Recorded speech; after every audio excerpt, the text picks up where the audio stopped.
Gal tada pradėkime be didelių įžangų. Gal pirmiausiai norėčiau paklausti, kiek šitą auditoriją truputį supranta angliškai? Gan daug. Tai žiūrėkit, tai galima būtų tą progą pasakyti, kad sako, life is sexually transmitted and lethal, ar ne? Sako, gyvenimas perdodamas lytiniu būdu ir baigėsi mirtim. Tai jeigu pusiau su jumoru, pusiau rimtai, galbūt daug kas matė šitą skaidrę, įvairiai galima pavaizduoti mūsų gyvenimo kelią. Bet visumoje tai vis tiek aišku, kad kuo jisai, kaip sakant, baigsis, bet toliau turbūt klausimas, kaip pragyventi kuo ilgiau tą sveikesnį ir ilgesnį gyvenimą. Pamenat tos skaičius 50, 20, 20, 10? Ką nors sako tai, ar ne?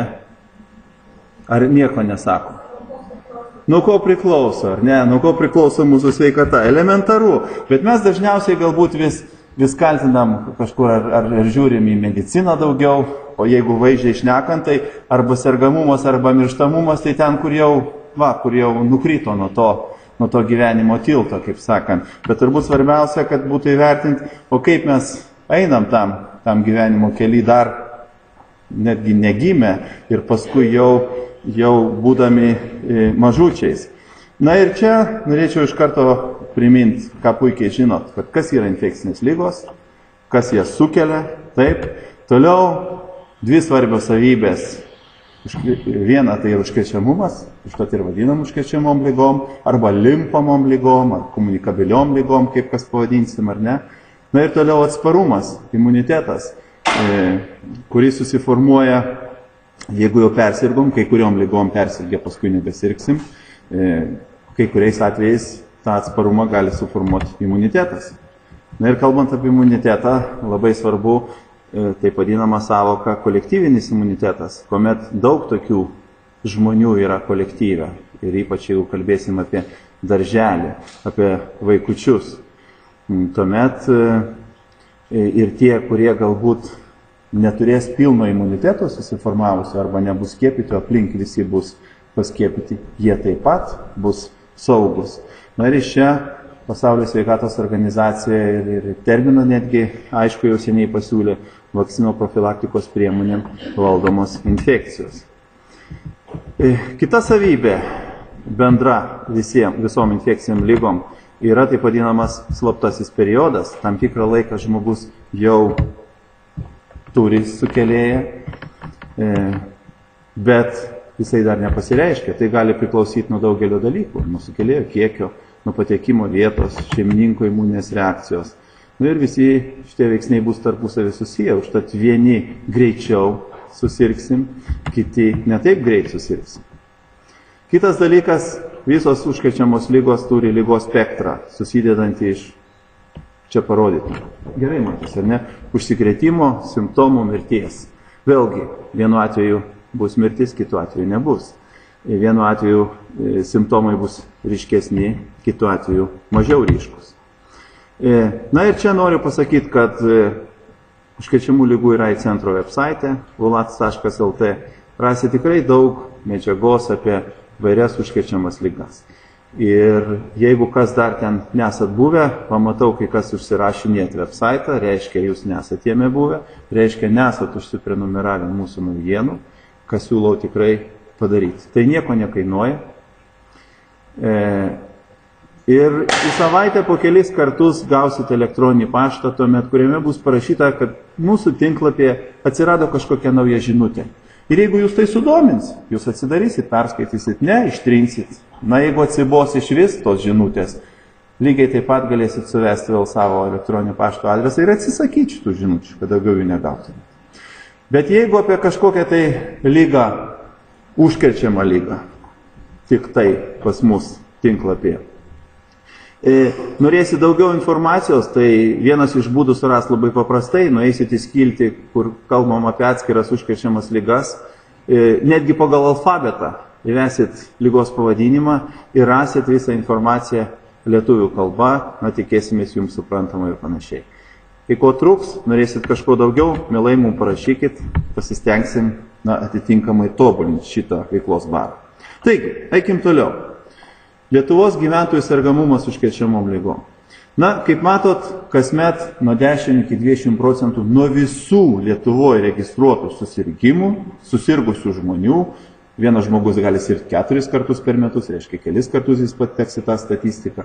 Matot, 20 iki 20%, priklausomai nuo to, koks sezonas, ypač koks gripo sezonas, sudaro užkrečiamos lygos. Na ir konkrečiai, matot, praeitais metais buvo 762 ir su virš 1000 registruota tokių susirgymų.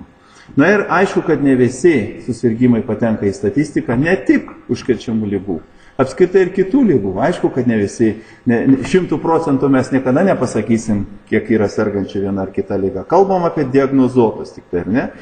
Ir čia iš karto noriu atkreipdėmėsi, kad 97% darbingo amžiaus žmonės ir vaikai.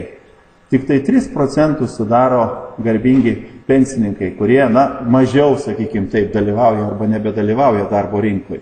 Dalyvauja galbūt prižiūrėdami anūkus ir panašiai, arba kitas galbūt dirba irgi. Bet iš karto mes matom, kad tai jau bus, tam tikra ekonominė našta visuomenė taip pat. Kokios tos užkrečiamos lygos? Vėlgi rasit mūsų tinklapyje, taip pat kaip ir leidiny. Iš karto tik noriu pasakyti, kad kaip matot, 96 beveik procentų sudaro oro lašeliniu keliu plintančios lygos. Ir gripas iš visų jų nuo pusės iki 9%, vėl priklausomai nuo to, koks sezonas. Toliau matot išvardinta, kokios dažnesnės yra kitos registruojamos užkrečiamos lygos Lietuvoje. Ir jau tradiciškai kasmet spalio pradžiai mes išleidžiam leidinį analizę praeitų metų lygų, kur detaliau apie visas šitas lygas aprašom. Ta proga prastai surengėm irgi konferenciją ir paskui patalpinam šitą leidinį mūsų tinklapyje. Taip kad jeigu kas labai norėsit detaliau, ar turėsit kažkokį tikslą, kažkokį pranešimą ar panašiai pasiruošti, nuėję į mūsų tinklapį tai rasit. Ir va čia noriu atkreipdėmėsi. Žiūrėkit, kad jeigu žiūrėt 13 metų gyventojų struktūrą, matot, vaikai, dabar kalbu apie visus vaikus, ne tik tai darželinukų amžiaus, matot, sudaro 18% nuo visų gyventojų, ar ne? Bet sergančių gripų 41%, ūmiom viršutinio kvėpavimo takų infekcijom 70% ir atmetus visą tai, kitom užkrečiam lygom 68%. Kitaip sakant, nuo 0 iki 17 metų iš 18% gyventojų sergančių užkrečiamom lygom. Einam dabar toliau. O jeigu jau žiūrėsim darželinukų amžiaus nuo 0 iki 6 metų, tai matot, netgi 6 kartus didesnis yra sergamumas šito amžiaus grupiai lyginant su visų Lietuvos gyventojų grupe. Be ūmių viršutinio kvėpavimo takų infekcijų tas skirtumas dar didesnis. 7 kartus dažniau serga jūsų globotiniai negu bendras Lietuvos gyventojų sergamumas. Na ir dabar pereikim tada prie praeitais metais mūsų atlikto tyrimo, ką žino, kaip vertina žinias, koks yra elgesys mūsų gyventojų, plačiaja prasme, o aišku nuo jų, nuo tėvų, nuo senelių ir taip toliau požiūrio turbūt priklausys ir vaikučių sveikata ir vaikučių elgesys. Tai iš karto matot, 1000 su virš respondentų buvo klausta iš visos Lietuvos, visų amžiaus grupių, kitaip sakant, moksliškai tariant, reprezentatyvi apklausa. Beje, dažnai tenka girdėti mokslų pagrįstą informaciją ir taip toliau, tai daugumai galbūt žmonių, tai kai išgirsta mokslų pagrįstą, tai jau atrodo kaip šventa karvė, bet tik ne man ir neįlė kitų specialistų. Man svarbu, kas stovi už to mokslo, už to mokslininko, kas finansavo galbūt tą tyrimą ir taip toliau. Galų gale, kur tai buvo išspausdinta, ar vakaro žiniose, ar kokiam nors Lancet. Turbūt supratot, ką noriu pasakyti, ar ne? Bet čia jau kita šneka. Bet tai ypač svarbu, kodėl aš apie tai kalbu? Ypač svarbu interneto amžiui, kur tiek daug visko yra kosmose, ta prasme internete, ar ne? Kur daktaras Google'as ant tiek yra visagalis, kad ten viską gali surasti. Bet klausimas, iš kur tu paimsi tą informaciją? Ir šitą įvertinti yra be galo sunku. Gerai, dabar gyventojų žinios. Tada einam prie tyrimo rezultatų. Kaip matot, visumoje pas mus tauta yra išsilavinusi ir šitoj srity. Ir užkrečiamų lygų ar limpamų lygų srity. 90% žino visus užkrečiamų lygų plitimo būdus, o beveik 10% žino dar ir daugiau ir ne po vieną. Kitaip sakant, žinios yra pakankamai geros. Bet kartu ir kritiškai įvertina, kokios informacijos trūksta. Matot, apie apsisaugojimo būdus, kada kreiptis į gydytoją, apie lygų plitimo būdus. Vis tik tai gan didelis procentas, arti pusės gyventojų, vis tik tai, nors ir geros žinios bendrai, bet įvertina, kad vis tik reiktų daugiau jiems šitų žinių. Na ir čia kas labai svarbu, žiūrėkit, kad apie atskiras limfamas ligas žinios skiriasi, reikšmingai skiriasi. Toliau, natūralu, kad jaunesni žmonės nurodė dažniau sergantį užkrečiamom lygom negu vyresni. Toliau, kad per pastarosius metus sirgo, nurodė 46% gyventojų. Ir va čia iš karto siejasi su tai, ką prieš tai sakiau. Bet statistikoje apie ketvirtadalis tik tai, 24%. Tai yra logiška, kad dalis jų žino, jaučia, kad jis turėjo kažkokią tai užkrečiamą lygą, ar tai viduriavo, ar karščiavo, ar panašiai, bet į gydytojus nesikreipia. Taigi, lygos, apie kurias turim nemažai žinių. Pirma grupė – gripas, per maistą ir vandenį plintančios infekcijos, erkių platinamos lygos. Keletą žodžių apie gripą. Vėlgi, matot, jūsų globotiniai darželinuko amžiaus 2,7 karto dažniau serga gripu negu bendrai Lietuvos gyventojai. Ūmiom viršutinio kvėpavimo takų infekcijom netgi 6 kartus dažniau. Visumoje, kaip matot, 75% beveik apklaustųjų atsakė, kad bent kartą per 5 metus sirgo gripu, na ir 11% turėjo kokių tai kitų sveikatos sutrikimų, tai yra peršalimo ligų. Na ir čia noriu atkreipdėmėsi, kad vis tik tai vienas sergantis gripu gali nuo 1,5 iki 4 asmenų užkrėsti. Ir apskritai yra paskaičiuota, matot, kokiu greičiu lekia gripo virusas. 167 km/h greičiu, kai žmogus nusičiaudi ar nusikosti. Didžioji mūsų gyventojų dalis gerai žino pagrindinius gripo simptomus, na bet apie tos retesnius gripo simptomus, kaip vėmimą ar viduriavimą, žinių trūksta. Ir va čia rasit mūsų tinklapyje, mes išleidom tokį plakatą ir tikrai siūlau, nekainuos, kaip sako anksčiau, kaip Lietuvoje sakydavo, ne karvė kainuoja, ar ne?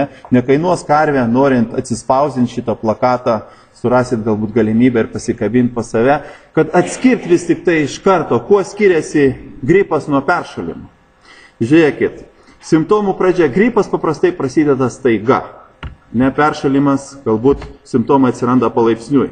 Toliau paprastai prie gripo būtent didelis karščiavimas, bendras silpnumas ir nuovargis, šaltkrėtis, na, raumenų ir kaulų skausmai, ko nebūna prie paprasto peršalimo, čiaudulys, galvos skausmas, na ir būtent sloga labiau būdinga peršalimo lygom, o ne, tiksliau peršalimui, o ne gripui. Nors savaime aišku, kad prie gripo taip pat gali būti.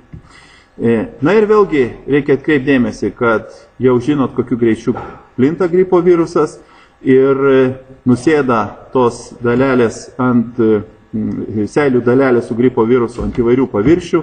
Na ir kaip matot, paskui gali kitas žmogus jos įkvėpti arba būtent plist per užterštas rankas nuo tų seilių dalelių, jeigu jom paliesim veidą, burną, nosį, akis. O kad vaikai šito nepaliestų, arba kaip vaikai labai kultūringai čiaudo, ar ne, visi darželinukai čiaudo teisingai, į alkūnę, tai mes turbūt puikiai suprantam. Iš kitos pusės, turbūt retas suaugęs irgi važiuodamas, sakysim, viešų transporto ar panašiai, naudojasi šitą higieninę taisyklę. Bet verta būtų apie tai kalbėti visiems ir galbūt tame tarpe jūsų globojamų vaikučių tėvams ir seneliams. Na ir čia reikia atkreipdėmėsi, kad skiepai, kaip specifinė profilaktikos priemonė, rekomenduojama visiems vyresniem nei 6 mėnesiai. Ir ypač vyresnio amžiaus žmonėms, turintiems kokių tai lėtinių susirgymų. Aš neįdėjau čia skaidrę, bet miršta Lietuvoje, kas miršta nuo gripo? Ogi miršta tie, kurie galėjo būti paskiepyti, kurie kokių tai chroninių lygų, bet to nepadarė. Na, bent nepamenu neturim berods, ar ne, vaikučių mirčių registracijos per paskutinius metus. Nebuvo. Bet o ką gali žinot, kokios pasiekmes gali būti toliau? Juk gripo virusas ką padaro? Jisai nueina giliai į kraujagyslės, pažeidžia kraujagyslės ir paskui galbūt gali būti vėl tam tikros pasiekmes. Ir va čia kaip žiūrėti, ar stiklinė pusiau pilna, ar pusiau tuščia, ar pesimistiškai, ar optimistiškai. Į klausimą, ar ateityje ketinate skiepytis nuo sezoninio gripo. Matot, poslinkiai yra teigiami. Daugėja tų žmonių, kurie atsakė, kad taip. Bet visumoje, kaip matot, tik tai kiek daugiau negu ketvirtadalis nuo visų gyventojų skaičiaus. Na ir čia labai svarbu priminti nespecifinę profilaktikos priemonę, kurią vėlgi, iš vaikučių neišreikalausim, kad jie jos laikytųsi, bet patys kažkiek ten vėdintas patalpas prižiūrėti ir taip toliau, arba jau pasakyti tėveliam, kad nevestų sergančių vaikų, turbūt galim. Na ir čia, rodama šitą skaidrę, kartais juokauju, kad pagal ją išeitų, kad mes murzių tauta, bet galbūt ne kiek murzių tauta, kiek daugiau tauta, kuri nesupranta, kad vis tik tai rankų higiena, rankų plovimas, reguliarus ir teisingas taip pat padeda apsisaugot nuo gripo. Ir dar kartelį noriu priminti, daugiau apie tai kiti kolegos kalbės, kad vis tik tai per nešvarias rankas plinta 80% užkrečiamų lygų. O neatkreipiau dėmesį, čia neužėjau dekanę pas jūs, kur ten stovi šiukšlių dėžė tualete. Yra ar nėra, vienkartiniai šitie yra ar nėra, čia aišku finansų klausimas, bet žiūrėkit, supermarketuose dažnai yra kas, ar ne? Didelis gražus supermarketas, tualete stovi vienkartiniai popieriniai rankšluosčiai ir stovi šiukšlių dėžė. Išmest jam, kur jinai stovi. Suprantat, ką noriu pasakyti? Kur jinai turėtų stovėti, jeigu yra vietos? Prie durų. Taip, kad tu su ta servetėlė galėtum uždaryti kraną, jeigu tai yra uždaromas, o ne elektroninis, atsidaryti su servetėlė durų rankeną, prilaikai su alkūnė, tada išmeti servetėlę į šiukšlių kibirą. Kaip sako vieno filmo herojus, elementarna, Watson, ar ne? Bet, kur nėra fiziškai galbūt tų galimybių, tai viena. Bet kur jos yra, tai paprasčiausiai reiškia, apie tai nieks nepagalvoja. Visuomenės sveikatos specialistai galbūt nei panašiai. Tai mes su jūsų pagalba, kas iš čia esančių dalyvavot švarių rankų šokyje? Yra tokių. Na, aš suprantu, kad ne tiesiogiai jūs, bet organizavot, kad vaikučiai dalyvavo, ar ne? Tai man labai malonu, kad tikrai jūs atsiliepėt plačiai šitą iniciatyvą. Tik tai iš karto noriu pasakyti, kad, mums sunku buvo tikėtis, kad tiek daug bus tų dalyvių ir taip toliau. Ir mums sunku buvo įvertinti ir atrinkti, kur tikrai jau buvo patys geriausi, nes tai labai yra, kaip sakant, subjektyvus dalykas. Bet iš kitos pusės mes suprantam, kad tai labai svarbu ir su jūsų pagalba stengsime šitą tęsti. Nes vis tik tai aiškiai tai turbūt sutiksit su tuo, norėtus, kad jūs patys išsakytumėt savo nuomonės apie šitą, kaip sakant, šviečiamąją prevencinę priemonę ir būtent tik tai bendrom jėgom galbūt ir galim kažką tai padaryti. Taip, kad jūsų to feedbacko, tos atgalinės reakcijos tikrai mes laukiam, tame tarpe ir su švarių rankų šokiu, kaip toliau šitą iniciatyvą plėsti. Na ir čia, kaip matot, kas trečias mano Lietuvoje, kad gripą galima gydyti antibiotikais. Va čia yra viena iš apskritai galbūt problemų ne tik tai medikų, bet apskritai visų, kurie ilgai dirba kažkokį tai darbą. Žinot, kaip sako, kas yra konservatorius? Aš dabar ne partijos prasme, o pažiūrų prasme kalbu, ar ne? Sako, žmogus, kuris šiandien nori daryti tai, ką darė vakar. Taip saugiau, taip paprasčiau, taip aiškiau. Ar ne? Mažiau netikėtumų. Tai viena. Bet antra, jeigu tu pastoviai kažką tai darai ir šneki, tai atrodo, kad visi jau šitą žino. Bet pasirodo, žiūrėkit, kas trečias nežino, kad viruso antibiotikai neveikia. Lietuvoje, kur mums atrodytų, kad tai kaip galima šitą nežinoti. Tai va, tai daug yra tokių dalykų, kur mes turėtume šitą įvertinti, kad viena mūsų žinios ir suvokimas, kita galbūt, sakysim, tų tėvelių ar močiusių senelių, kurie atveda pas jūs vaikučius ir taip toliau. Tai bet kuo tai gresia, tai čia jau bet kam paskui gali būti labai dideli nemalonumai, kai išsivystys mikroorganizmų atsparumas. Vat kaip šitoj skaidriai parodyti, kad kartais noris pasakyti, kad mikropasaulis galbūt yra protingesnis už mus. žmonės. Ypač, ką reiškia, jeigu tokia vaistinė Indijoje, ar ne? Tai kokia čia gali eiti kalba apie gydymo kokybę ir taip toliau, tame tarpe apie antibiotikus. Bet kaip pavyzdį rodo Indijoje, o kas bus, jeigu, sakysim, jūsų vaikučis globojamas su tėveliais nuvažiuos, kad ir į tą pačią Indiją, ir ten kas nors jam atsitiks, ir kaip jį gydys, ar, sakysim, kokį mikroorganizmą paskui jisai gali atsivežti iš tenai galbūt, ar ne? O čia jau ne teorijos, čia tokių dalykų yra. Einam toliau. Sekantį lygų grupė, apie kurią turim nemažai žinių, per maistą ir vandenį plintančios infekcijos. Na ir čia, aš kiek suprantu, detaliau kalbėsit, ar ne? Šiek tiek, taip. Tai tik tai trumpai noriu pasakyti, kad kaip matot, iš grafiko matosi, kad vaikai iki 6 metų didžiausi sergamumo rodikliai. Na ir aišku, kas tai sąlygoja. Dabar kalbam apie bakterijų sukeltas ligas, kurios plinta per maistą ar nešvarų vandenį ir panašiai. Tai ir imunitetas mažesnis, nesusiformavęs žarnyno imunitetas, nesusiformavę higienos įgūdžiai. Beje, dabar kaip tik vyksta diskusija, nuo kelių metų galima vartoti. Anksčiau kaip šitą sako, atsimenat, iš kur šitas kilęs turbūt, ar ne? Jeigu kas nežinot, paskui paklauskit, pasakysiu. Tai nuo kiek metų galima legaliai vartoti alkoholį? Na, aišku, čia mes ne apie darželius kalbam, bet plačiai prasme, kadangi dabar Seime diskusija apie tai. Tai nuo kiek metų galima vartoti alkoholį? Nuo 21. O kodėl ženytis tada vairuot alkoholį nuo 21? Tai ką jie čia? Kaip? Nesmegenis. A jūs turite omeny per tą laiką prisidarys ir paskui dabar nebedarysim. Tai kas pasakys, kodėl? Gerai, kodėl sako girtas kaip kiaulė? Sako ar ne lietuviai? A kodėl? Tai matyt nekvaili buvo, kad taip sakė, kad kaip kiaulė. Žiūrėkit, ką aš noriu pasakyti. Vėlgi, mes pametėm pagrindinį dalyką, kodėl net pamiršom. Taigi fermentinė sistema baigia formuotis 21 metų. Kodėl čiukčia neišgeria tiek, kiek lietuvis ar rusas? Kodėl japonas neišgeria tiek, kiek lietuvis ar rusas? Va dėl to, kad kitos klimatinės sąlygos ir per šimtmečius ar per kiek taip jau susiformavo, kad jų organizmas nepagamins tiek fermento alkohol dehidrogenazės, kiek, sakysim, normalus lietuvis ar normalus rusas. Supratot mintį, ką norėjau pasakyti?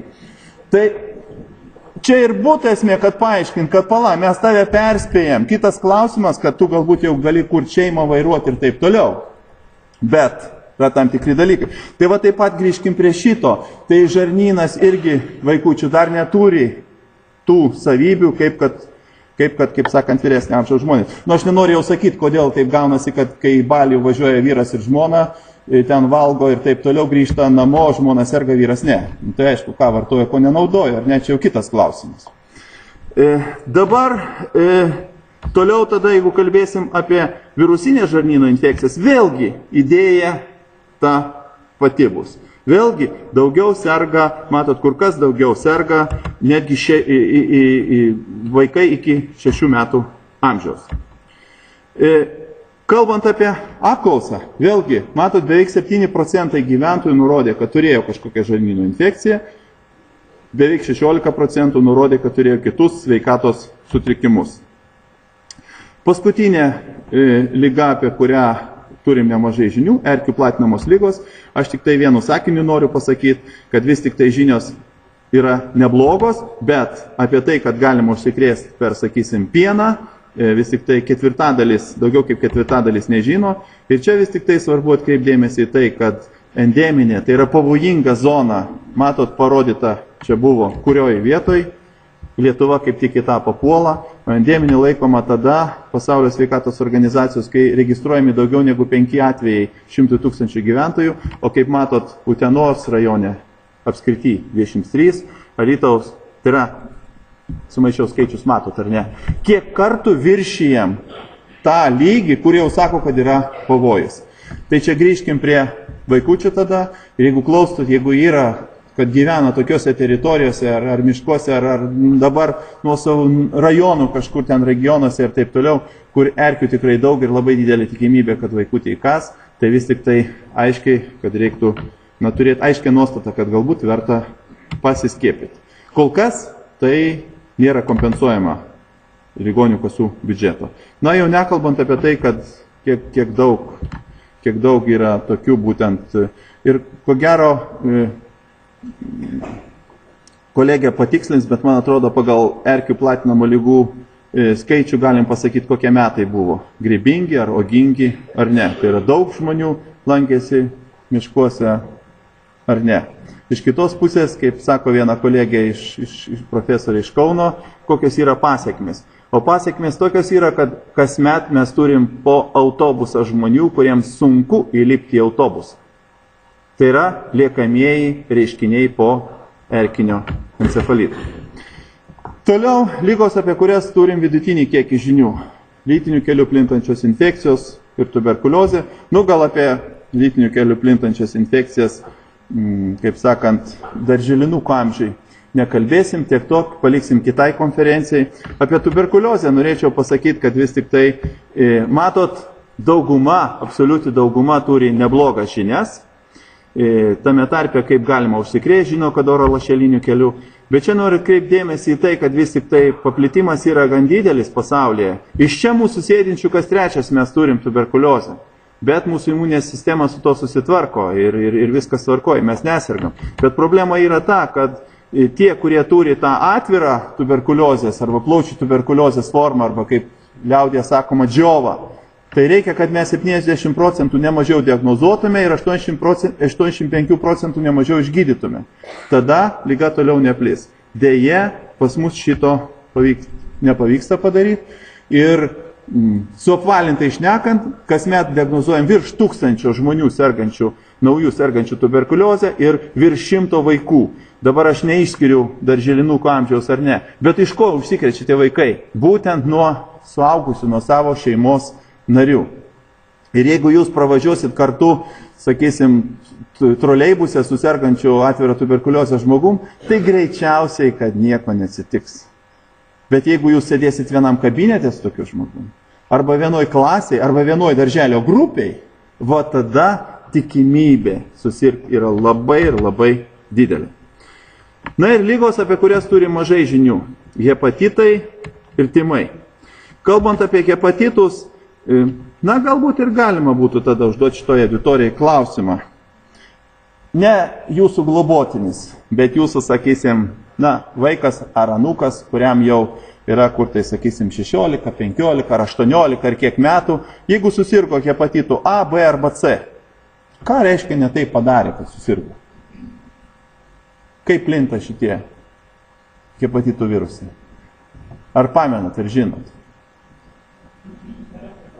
Per rankas? Per kraują?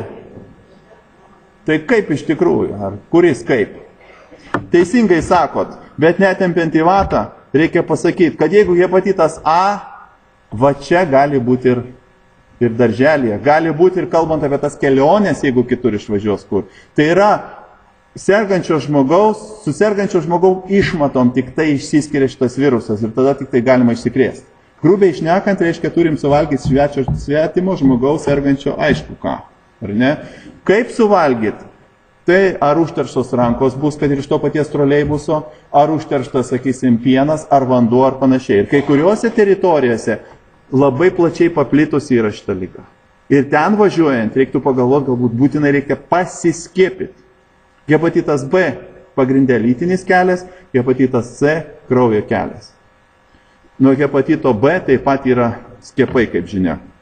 Ir visi vaikai turėtų būti paskiepijami, bet turėtų, jeigu, taip ir noriu pasakyti, jeigu tėvai turi pakankamai proto. Nors galbūt ir nelabai etiškai, nelabai moksliškai pasakyta. Bet dėja taip yra. Taigi, apie hepatitą A, kaip matot, ne visi žino Lietuvos gyventojai apie šitą virusą. Ir daug nekalbėsiu, tik noriu priminti, kad, sakysim, kirmėlėm, kaip matot, iki 10 kartų daugiau serga darželinukai negu bendrai. Lygiai taip pat nežais, 47% daugiau, sakysim, pedikuliozė, 61% dažniau. Ir truputį apie tymus. Kaip matot, žinios yra prastos. trečdalis iš viso nežino, kaip galima užsikrėsti, panašiai migribavo į pievas. Sergamumas tymais darželinukų amžiuje, kaip matot, 40% didesnis negu bendrai visoje visuomeniai. Šitoj skaidriai parodyta tymų atvejai, kiek buvo registruoti, kokiais metais Lietuvoje. Na ir dėja, kaip matot, 14 metais 2 neskiepyti vaikai iki 6 metų amžiaus užsikrėtė tymais nuo savo tėvų. Kaip matot, tymais galima sirgti ir vyresniam amžiuje, nepriklausomai nuo to, kokios lyties, jeigu nebuvai persirgęs arba nebuvai skiepytas. Na ir svarbu, kad susiformuotų imunitetas, kad būtų paskiepyta 2 vakcinos dozės ir tada tik tai susidaro ilgalaikis imunitetas. Na ir paskutiniais metais vis daugiau serga neskiepytų arba nepilnai skiepytų žmonių. Beje, jūs žinote, ar esat paskiepyti, ar esat persirgę? Tai va, visi, kai šita problema tapo aštresnė, tai paklausiau savo mamos, taip, sako, langai visi buvo užtraukti, šviesos bijoja ir taip toliau. Viskas aišku, reiškia persirgęs, reiškia imunitetas turi būti. Bet jeigu kas iš jūsų nesat to tikri ir jeigu papuls vaikutis, sakysim, sergantis tymais, tai labai didelė tikimybė, kad galit susirgti, nes šitas virusas yra ypač lakus, plinta aerogeniniu keliu. Nors jisai, kaip matot, yra jautrus ir ultravioletos spinduliam, ir cheminėm medžiagom. Na ir kaip matot, infekuotas asmuo 4 dienas iki pirmų ligos požiūrių ir maždaug savaitę po yra pavojingas, gali perduoti virusą kitiem. Ir kaip jau minėjau, matot, netgi 95% imlių asmenų susirga. Na, simptomai būdingi yra tai, kad atsiranda bėrimas ir leidžiasi nuo viršaus žemyn. Apie tai, kad yra skiepai, jau minėjau. Ir va čia norėčiau atkreipdėmėsi į tokį dalyką, kad daug yra tų limpamų ligų ir svarbu įvertinti tai, kad iš vienos pusės kaip greitai jos plinta ir kokios gali būti pasekmės. Žiūrėkit, daug šnekėjom apie ebolą, ar ne, neseniai. Esmė yra ta, kad vienas sergantis ebola žmogus maždaug užkrečia 1,7 kito žmogaus dar gali užkrėsti. Bet mirštamumas 50-60%. Vienas sergantis tymais, matot, gali užkrėsti apie 17 žmonių. Vėjaraupiais 7, gripų 4. Kokliušų panašiai kaip tymais apie 17. Difterijais raudonukė 12-17 kažkur žmonių gali užkrėsti. Kiaulytė panašiai kaip gripu apie 4 kitus žmonės užkrečia. Na ir toliau, vat kaip minėjau, nuo ebolos miršta kas antras. Gripas, matot, gali užkrėsti apie 4, paprastai užsikrečia daug žmonių. Statistiškai miršta 1 iš 2000. Nu, Lietuvoje, priklausomai nuo to, koks sezonas, bet kaip matot, 2010 metais, kai turėjom tą piktą gripo sezoną, matot, net 23 žmonės mirė, atrodytų nuo paprastos ligos gripo, ar ne? Vėjaraupiais, kai nebuvo skiepų, mirdavo 1 iš 27 tūkstančių. Tymais iki šiol miršta 1 iš 1000, nors yra skiepai. Ir žiūrėkit, pasauliniu mastu 16 vaikų miršta kas valandą nuo tymų, nors yra skiepai, yra valdoma infekcija. Na, atitinkamai, jeigu kalbėti apie kitas infekcijas, kaip živ infekcija ir hepatitą, vėlgi priklausomai nuo to, koks plitimo kelias, koks elgesys, ar kraujas, ar lytinis kelias, vėlgi įvairius kiekį žmonių gali užkrėsti. Živ infekcijos atveju, jeigu netaikyt gydymo, tai praktiškai visi su laiku miršta. Na ir tuberkuliozė. Kaip matot, vienas gali užkrėsti apie 25 asmenys sergantis tuberkuliozę. Ir jau minėjau apie tai, kad kasmet virš 1000 diagnozuojam suaugusių virš 100 vaikų ir, sakysim, 14 metais 166 žmonės mirė. Nors atrodytų aišku, kaip valdyti šitas infekcijas. Na ir gal labai trumpai baigdamas tada dar kartelę apie kokliušą. Kaip matot, 7,5 kart didesnis būtent šito amžiaus vaikų tarpe. Na, ligos požymiai. Gal tada nešnekėsiu, geriau parodysiu. Nu, paveš kompiuteris ar ne?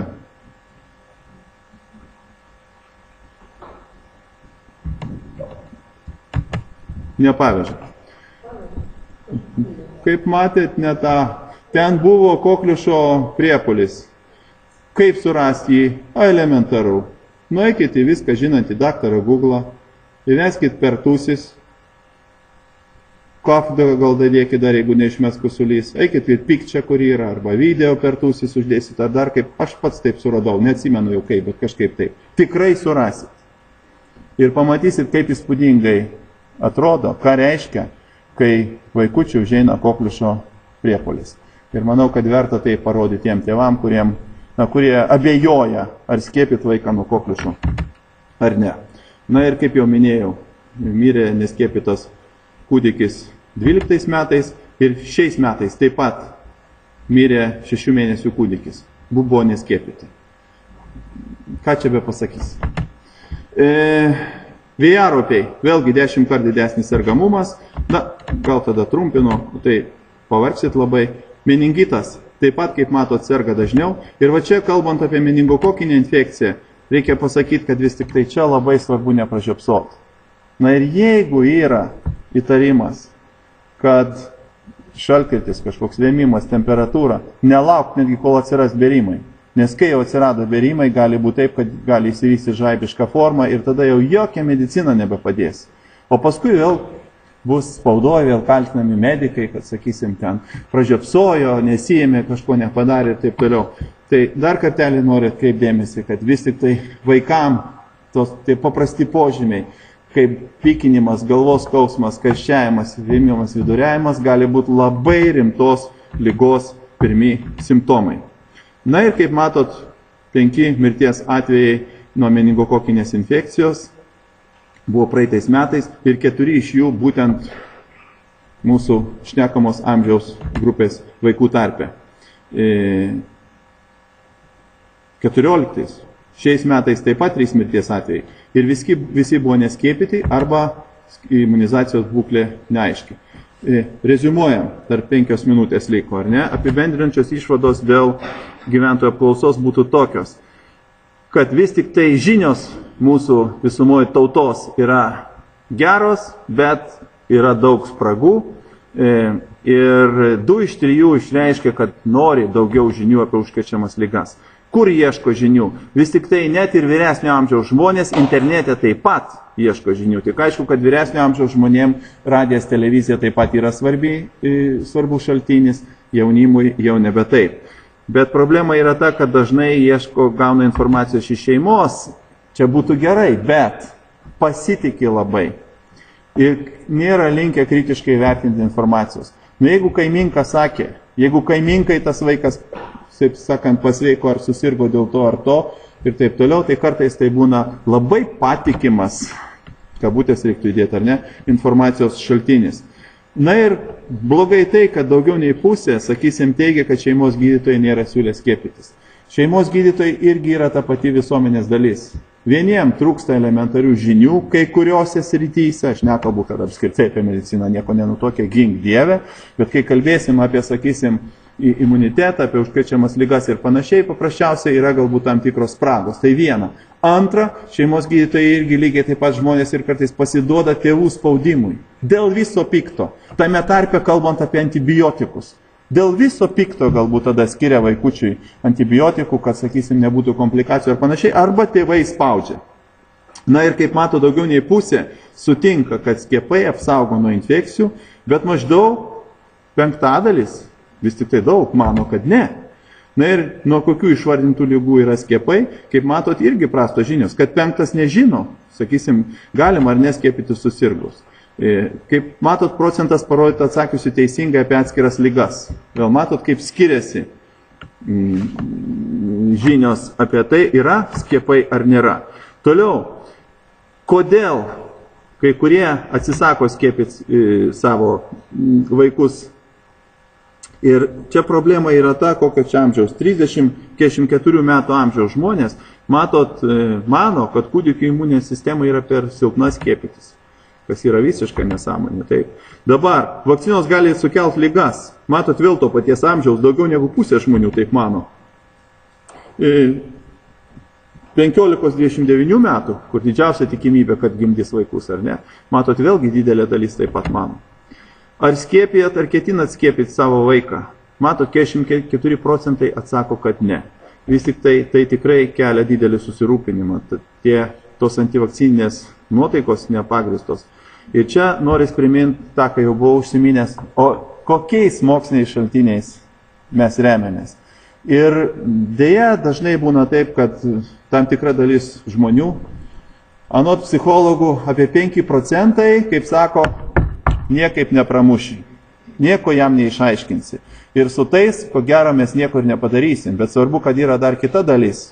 Matot, kokie procentai maždaug, kad ir šitos mūsų apklausos, abejojančių, kur labai būtų svarbu, kad remtųsi, tikrai, kaip sakant, patikimais mokslo šaltiniais. Ir esmė yra ta, kad jeigu priimam sprendimą neskiepyti savo vaikučio, tai praktiškai priimam sprendimą rizikuoti jo sveikatą. Ir va tas klausimas, kaip sako, būti ar nebūti, skiepytis ar nesiskiepyti. Ir čia galima labai paprastai paaiškinti biomedicinos mokslų ir socialinių mokslų. Biomedicinos mokslai aiškiai sako, kad biologinė rizika nesiskiepyti yra labai didelė, o skiepytis biologinė rizika yra labai maža. Ką reiškia ten tie nepageidaujami reiškiniai? Jie yra, kaip sakant, visiškai nepavojingi ir taip toliau. Bet socialiniai ir elgesio mokslai atvirkščiai.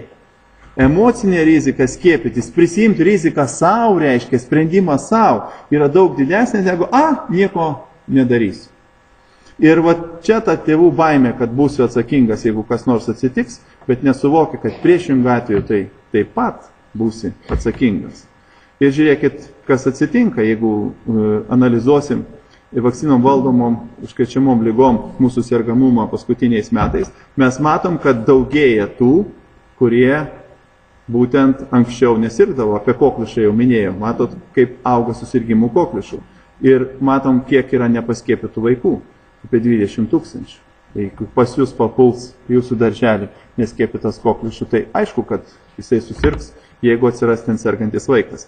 Tymais, matot vėlgi, kiek registruojam susirgymų ir atitinkamai, kiek nepaskiepytų, tai čia mūsų žiniom, kiek nepaskiepytų vaikų Lietuvoje.